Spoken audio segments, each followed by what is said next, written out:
I am Nessa, and this is ESL Top 10. I'm really happy you're here watching this lesson. Before I get started, here's a question for you. Have you ever seen an advertisement for a movie or a product or a book that says, go see this movie, buy this product, read this book? It's pretty good.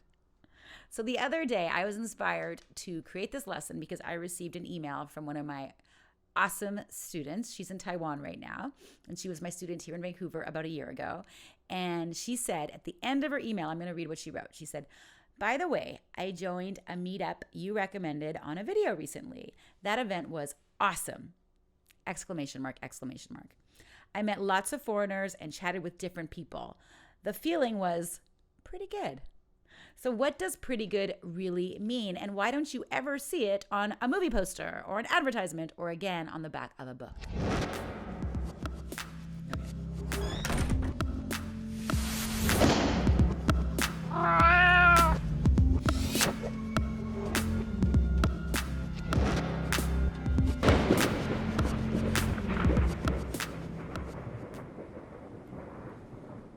What is an adverb? An adverb has two main jobs. The first is to modify verbs. They tell us how something is done, as in you run.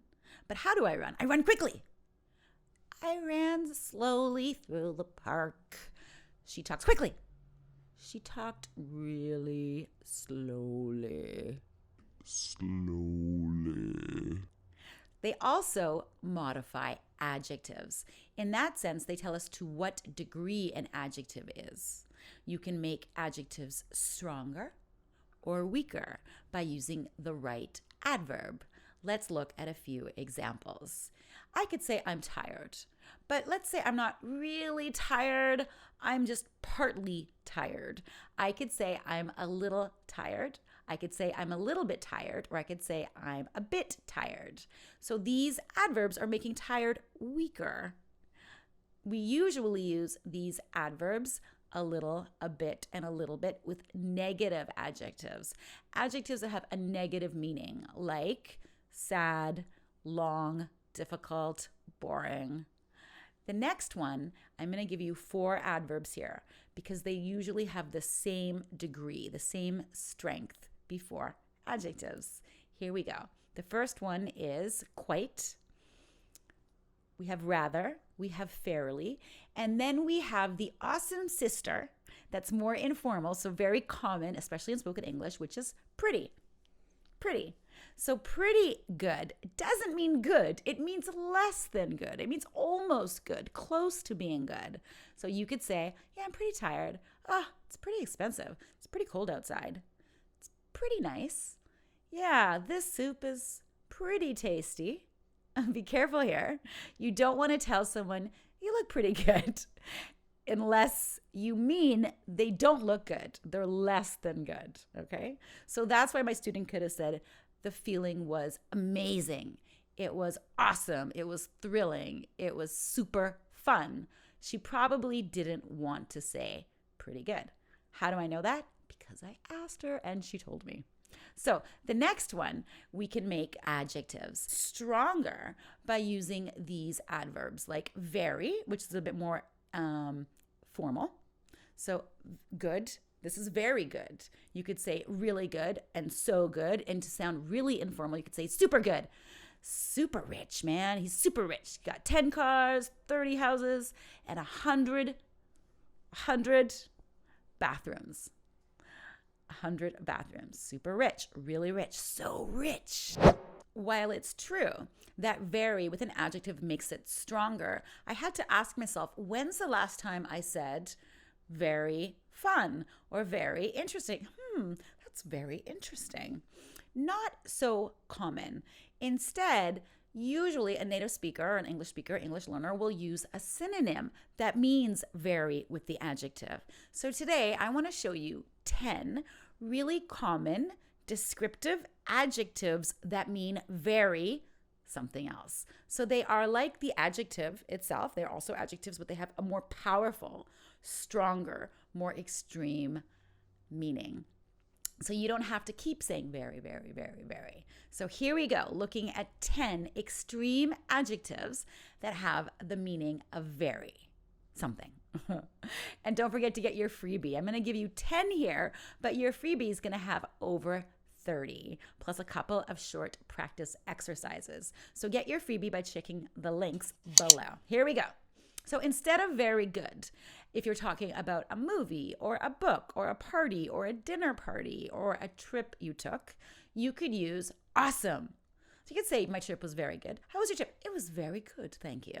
But if you want to sound a bit more natural, you could say, it was awesome. It was wonderful. It was amazing. It was incredible. How about the opposite? How's your soup? It's very bad. Can't really think of the last time I've ever said very bad. Instead, I would say it's awful. Ugh, it's terrible. Ugh, it's horrible. Next one is interesting. Very interesting. You could use a more extreme or powerful adjective, fascinating, or this movie is thrilling or engrossing. Next one is rich. So very rich. You could say loaded. She's loaded, man. See her car?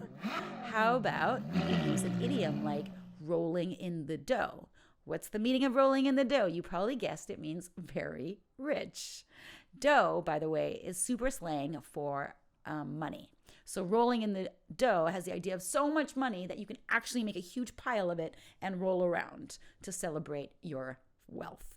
The next one is funny. Ha ha ha, so funny. Ha, so very funny. You could use hilarious. Oh my God, that is hilarious. Again, it means very, very funny. How about smart or clever or intelligent? Instead of saying very smart, you could say genius. That idea is genius. She is brilliant. How about big? Very big, huge, massive, gigantic. Small, very small is tiny or teeny or teeny weeny or itsy bitsy, an itsy bitsy spider. Google it. It's actually a thing. How about quiet? So how was the party? It was very quiet, Nessa. There was 3 people. You could say it was dead. How about the opposite? How was the party? It was really crowded. It was very crowded. It was packed. It was super packed. So many people, I could barely move. And to describe something that's pretty, oh, the sunset is so pretty. It's so very pretty. It's very pretty. You could say gorgeous or stunning or breathtaking. 10 ways to make your English more specific by avoiding the word very and using a stronger synonym. That's my lesson for you. Make sure you get your freebie. And if you got a question or a comment, shoot me an email at nessa@esltop10.com. I'd love to hear from you. And if you have a lesson idea, let me know. And if you sign up for ESL Top 10, you'll get the freebie every week that comes with these lessons. Just click the links below. I'm Nessa. Thanks so much for watching. I'll see you next time, right back here on ESL Top 10. By the way, never forget, you are awesome.